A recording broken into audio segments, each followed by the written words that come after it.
It felt as though we were on the edge of both a storm and a celebration, with the sky heavy with expectation and the atmosphere alive with energy.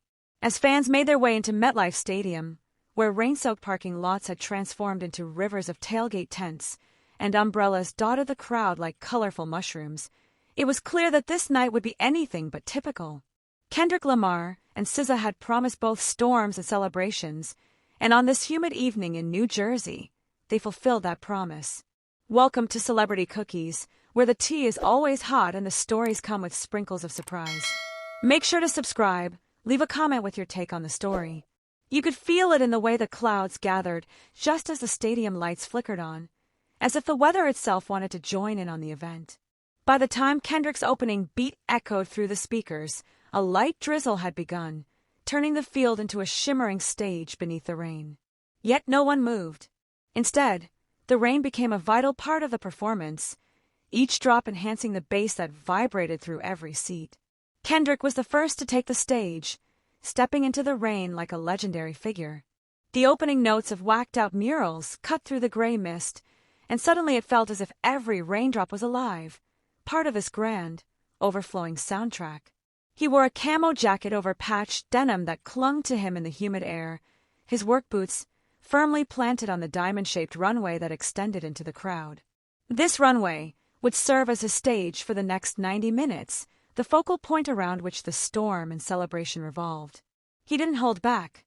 With the intensity and precision that have defined his most powerful work, he launched into Squabble Up, his voice painting vivid pictures of conflict and survival against a backdrop of drums that echoed like thunder. The rain seemed to synchronize with each beat, as if the heavens were affirming every accusation and declaration. He was fierce and resolute, a man who had turned controversy into art, transforming public disputes into anthems of resilience. As the rain intensified, he moved into his older material. The familiar bass line of King Kunta drew cheers that rose above the wind, and for a moment, the stadium felt like a coliseum. He leaped across the runway, arms wide open, demanding to know who ruled this electrifying space. The water shimmered on his jacket, droplets sliding down the fabric as he infused the swagger of his early successes into the open air. Then, almost unexpectedly, the beat dropped into element, the rain easing to a mist as Kendrick's voice boomed. "If I gotta list 'em, I'll pistol whip 'em." The contrast was electrifying, the song's fury against the dramatic backdrop of the night.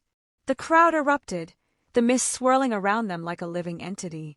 Kendrick Lamar demonstrated his incredible versatility by moving seamlessly from high-energy performances to moments of profound reflection.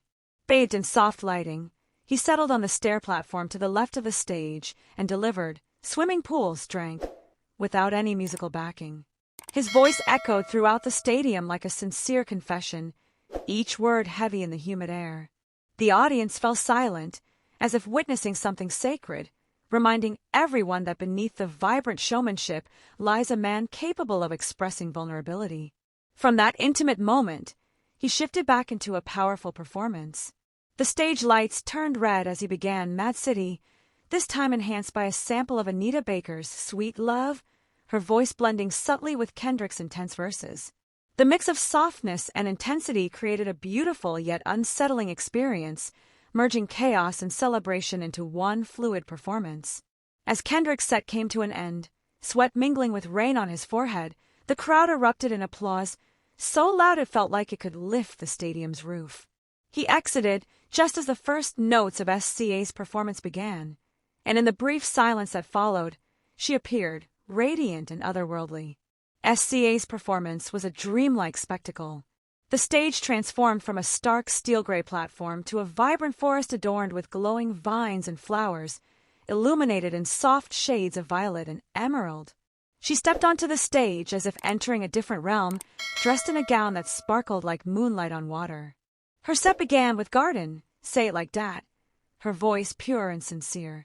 The storm had calmed, creating a silence so deep that one could almost hear their own heartbeat. With each high note she reached, the audience seemed to collectively hold their breath, then exhale in wonder. The vines pulsed in rhythm, as if alive, mirroring the electric atmosphere. Following that gentle opening, she introduced Anthony, a giant ant sculpture that rose from the stage on mechanical pillars. SZA laughed as she climbed onto it, creating a whimsical image of a goddess riding an insect that felt enchanting rather than cheesy. During Loner, she floated above the stage on the ant, her voice resonating as the crowd's lights flickered like fireflies in the dark. SZA's performance went beyond mere vocal ability. It was about her captivating presence. She glided down the runway in her ethereal gown, arms raised as if conducting the very atmosphere. When she reached the chorus of Shirt, she sank to her knees, pouring her heart into the lyrics as if making a heartfelt plea. It was a moment that highlighted the enduring power of live music, far exceeding any studio recording. Between her own songs, she introduced dancers dressed in glowing, bioluminescent costumes, their movements reminiscent of shimmering deep-sea creatures. Their captivating choreography formed a silent ballet that beautifully complemented her powerful singing. This striking combination demonstrated how visual spectacle can enhance artistic expression without overshadowing it. Halfway through her performance, she paused to interact with the audience, a playful smile lighting up her face. She then launched into F2F, her rock-infused anthem, with the guitarist following her down the runway. The lush vines vanished, replaced by stark white lights that transformed the stage into a jagged dreamscape. She passionately sang the chorus, her hair swirling around her face, and for a fleeting moment, the ant sculpture faded into the background, eclipsed by her intensity. Suddenly, heavy rain began to pour as she powered through Scorpio SCN. However, the crowd remained unfazed. Instead, they looked up with arms raised, welcoming the downpour. The storm became part of the experience, blurring the lines between performer and audience. As SZA's set concluded with a burst of confetti and color, Kendrick Lamar returned to the stage. The atmosphere shifted back to its rain-soaked steel, and he leaned into the microphone, declaring with fiery intensity, "Please believe this ain't no pop shit. This some rap shit tonight." The crowd erupted in primal excitement that reverberated throughout the night. Kendrick then transitioned into backseat freestyle, moving with the fierce grace of a panther as the beat pulsed like a heartbeat. He raced onto the runway, delivering lines about dreams and danger, with the stadium lights casting his silhouette against the crowd. Even amidst the intensity, he remained aware of hip-hop's other vital component, DJing. DJ Mustard took to the turntables, skillfully scratching, TV off, his hands a blur as he manipulated the vinyl, reminding everyone of the DJ's essential role in the culture. Kendrick circled him like a predator, rapping live over the beats, their chemistry unmistakable. As the night unfolded, the setlist fluctuated between aggressive storms and reflective moments. He delivered, Not Like Us, with the spirit of a gladiator's anthem, then smoothly transitioned into Bitch, Don't Kill My Vibe, with a sly smile, his voice weaving through the melancholic notes as if testing their resilience.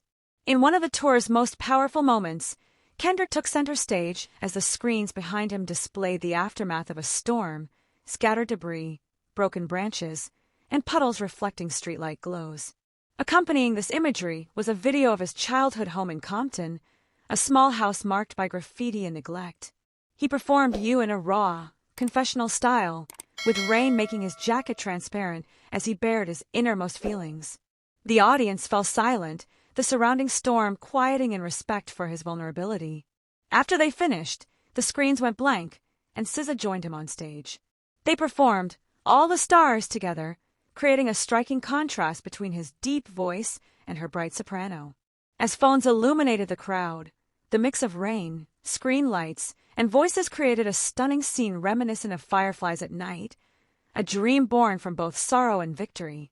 Their performance showcased the harmony of turmoil and joy. In the music of both artists, struggle and happiness are intertwined. Hip-hop has always encompassed a range of emotions. Kendrick and SZA embody this idea, telling a story as timeless as music itself. Through adversity, we create art. Through art, we connect with one another. They wrapped up their performance with Gloria, as the screens behind them transitioned from storms to clear skies. As the final notes faded, Kendrick opened the door of a Buick Grand National Experimental parked by the stage. He helped SZA into the car before getting in himself. The stage lights dimmed, and the car's headlights lit up the field as they drove off into the night, leaving behind the sounds of the audience's cheers and the distant rumble of thunder. In that moment, the weather and the music intertwined. The storm had raged, and the celebration had reached its climax. As the rain turned into a light drizzle, fans left into the night, drenched and exhilarated, carrying with them the unforgettable memory of a performance that went beyond a typical concert.